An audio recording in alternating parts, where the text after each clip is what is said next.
I spotted my daughter at the Kroger self-checkout on a Tuesday afternoon, and for a second I thought I was seeing things.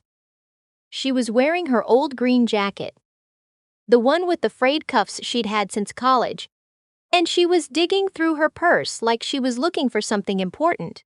I was heading toward the pharmacy in the back when I saw her pull out a handful of change and start counting it on the little metal ledge next to the scanner.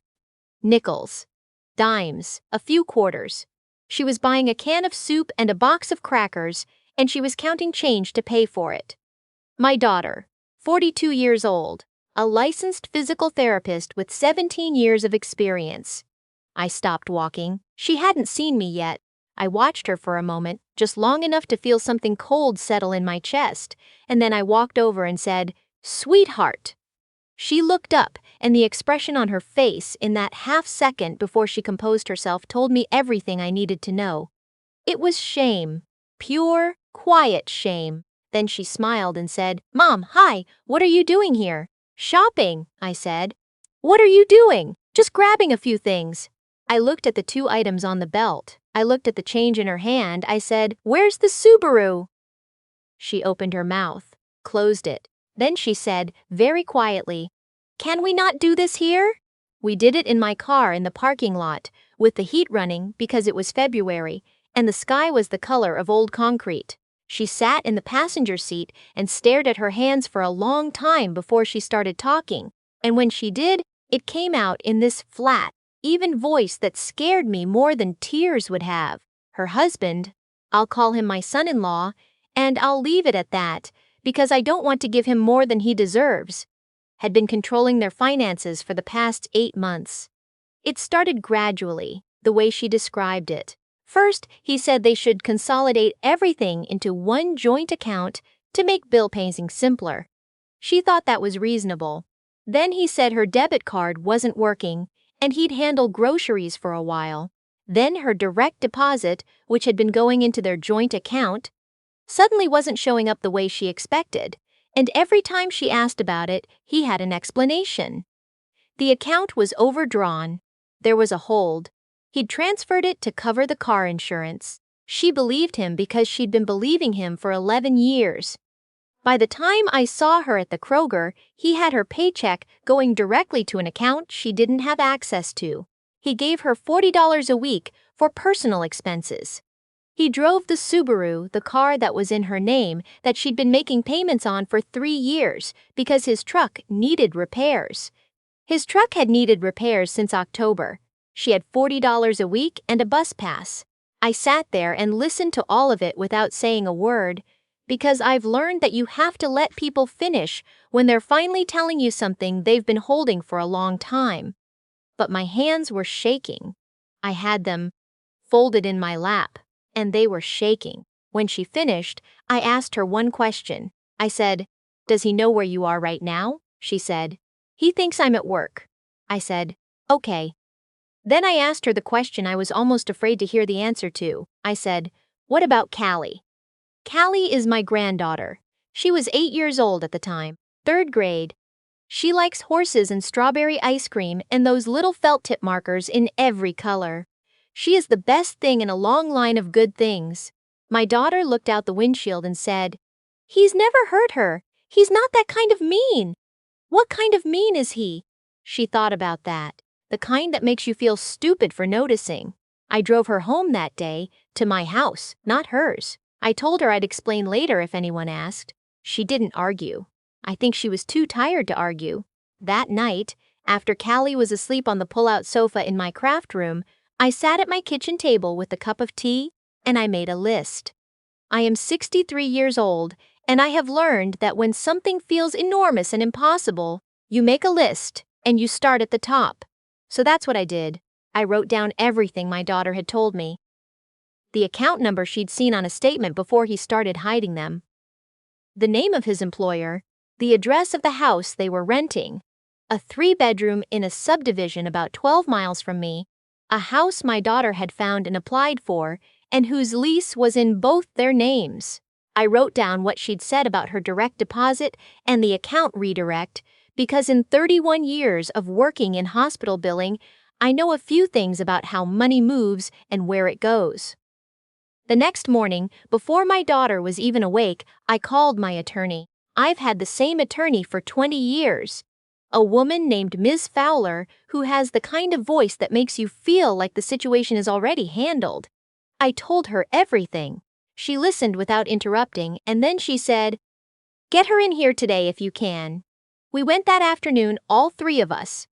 My daughter, me, and Callie, who sat in the waiting room with a coloring book and a pack of those felt tip markers I keep at my house for exactly this purpose. Ms. Fowler asked my daughter to walk her through the timeline. My daughter did, and Ms. Fowler took notes in her precise, unhurried way. And at the end, she set down her pen and said, "What you're describing is financial abuse. It's also potentially criminal, depending on what we find when we look at the accounts." My daughter looked like someone had handed her a word she'd been searching for. "I kept thinking I was overreacting," she said. "You weren't," Ms. Fowler said. "You were surviving. The first thing we needed was evidence." My daughter still had access to her online pay stub portal through her employer's HR system. Her husband had never thought to change that login, probably because he didn't know it existed. We pulled 12 months of pay stubs. Her salary was $74,000 a year. The amount hitting their joint account didn't match what should have been there, even accounting for taxes and benefits. There was a discrepancy of nearly $19,000 over 8 months. He had set up a payroll redirect, something her HR department later confirmed had been requested using paperwork submitted under her name. Her signature was on the form. My daughter said she had never signed anything like that. Ms. Fowler said that was forgery, and that changes things. My daughter called her HR director that same afternoon and reported it. They pulled the original form. Her signature didn't match. The HR director said she'd actually flagged it at the time, but been told by someone in payroll it was fine. There are protocols for these things, and somewhere along the line the protocol had broken down. But now they had the form, and now my daughter was disputing it, and now there was a paper trail. In the meantime, her husband had no idea any of this was happening. My daughter had told him she was staying at a coworker's apartment because they'd had a fight. He texted her a few times. Not frantic, not angry, just the performative check-ins of someone who isn't worried because he thinks he still has everything under control. She texted back in one-word answers. We agreed she should keep it neutral. The harder part was the car. The Subaru was registered in my daughter's name. She'd bought it before they were married, and while they'd refinanced it once during the marriage, the title had stayed in her name. Her husband had been driving it for 4 months. She had the title. She had the registration. She had technically every legal right to that car. Ms. Fowler connected us with a repossession service. Not the kind you see in movies, just a licensed recovery company that operates legally and quietly. We gave them the VIN, the plate number, the address of the house. At 7:15 on a Thursday morning, while my son-in-law was inside getting ready for work, they took the car out of the driveway. He called my daughter within 10 minutes. The voice message he left told me more about who he was than 11 years of holidays and birthday dinners ever had. He wasn't scared. He wasn't confused. He was furious, and the fury had that particular edge of someone who'd never been told no before. My daughter didn't call him back. Ms. Fowler advised against it. He called me next. I picked up because I wanted to hear what he would say. He said the car had been taken illegally, and that he was going to report it stolen. I told him the car was titled in my daughter's name, that she had taken possession of her own property, and that if he filed a false police report, that would be a crime. He said I had always hated him and that I had poisoned my daughter against him. I said I hoped he had a good day, and I hung up.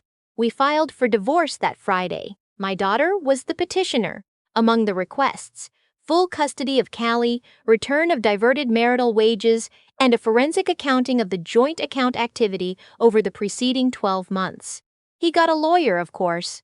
His mother, and this is the part I want to be honest about, because she was more involved than she may have appeared, had been advising him the whole time. She's a woman who raised her son to believe that a wife's income is a household resource and a husband's income is personal property. I don't say that to be cruel. I say it because I watched it operate in real time, and I want to be clear about what that kind of thinking costs people. His lawyer sent a letter claiming my daughter had abandoned the marital home and was therefore in violation of their lease. Ms. Fowler sent back a letter explaining that a person leaving a financially abusive situation does not constitute abandonment, and that we would be introducing the forged payroll document in the divorce proceedings. There was a pause after that letter.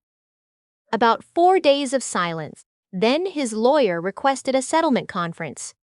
I'll tell you what I wanted. I wanted him in a courtroom. I wanted a judge to hear every single thing. I wanted my daughter to sit on that stand and show those pay stubs and show that forged signature and have someone in a position of authority look him in the eye and name what he'd done. I wanted that more than I've wanted most things in recent memory. But my daughter asked me to let her make this decision. She sat across from me at my kitchen table, the same table where I'd made that first list 3 weeks earlier, and she said, "Mom, I know what you want, but I want it to be over. I want to go to sleep without thinking about him." So I let her. The settlement included the return of the diverted wages, all $19,000, to be paid in full within 90 days, or a lien would be placed on his assets. It included my daughter retaining full ownership of the Subaru. It included primary custody of Callie, with structured visitation, and it included a clause written in by Ms. Fowler that if he was ever found to have violated the custody arrangement or interfered with my daughter's finances again, the full documentation of the forged payroll form would be referred to the county district attorney. He signed. His mother called me 2 days later and told me I had destroyed her family. I told her I had protected mine. I want to say something about the months before I found my daughter at that Kroger, because I've spent a lot of time thinking about why I didn't know sooner. We are close. We have Sunday dinners. We talk on the phone. How did 8 months go by? She told me later that she had almost called me a dozen times. She'd pick up the phone and then put it down because she was afraid of what it would cost her. Not afraid of me, afraid of him. He had said more than once that if she involved her family, things would get complicated. That's the phrase she used when she described it. He said things would get complicated, and she'd been trying so hard to keep things uncomplicated, to manage it, to fix it quietly, the way you fix things when you're a competent person who has always handled your own problems. She told me she was ashamed that she hadn't seen it sooner. I told her that's exactly what people like him count on. Callie started 3rd grade at the elementary school 2 blocks from my house, and she is thriving. She made a friend named after a month. I won't say which one because it's a small school and I care about privacy. And the 2 of them spend most recesses talking about horses and apparently planning some kind of horse-themed restaurant, which I fully support. My daughter found a rental apartment about a mile from me. It's small, and the bathroom tiles are an unfortunate shade of yellow, and she loves it. She told me last month that she sleeps better now than she has in years. She said it like it surprised her. Like she'd forgotten that sleep was supposed to feel like rest. I didn't say anything to that. I just put my arm around her, and we sat on her little yellow bathroom apartment couch, and outside the window the neighbor's dog was barking at something in the alley. And it was the most ordinary evening I can remember, and I was grateful for every second of it. There's one thing I keep coming back to when I think about all of this, and I want to say it plainly because I know there might be someone listening who is in the middle of something similar. You do not have to have proof before you reach out. You do not have to have it figured out. You do not have to have a plan. You just have to make one phone call to one person you trust, and then let that person help you make the next move. My daughter thought she was protecting me by not calling. She thought she was keeping things simple. What she didn't know, what I wish I'd said out loud before any of this happened, is that there is nothing she could tell me that would be too much. There is nothing complicated enough that I wouldn't want to know. That's what I would tell her if I could go back to one of those 12 times she picked up the phone and put it down. I would tell her, call me. Just call me. I'll answer. She knows that now.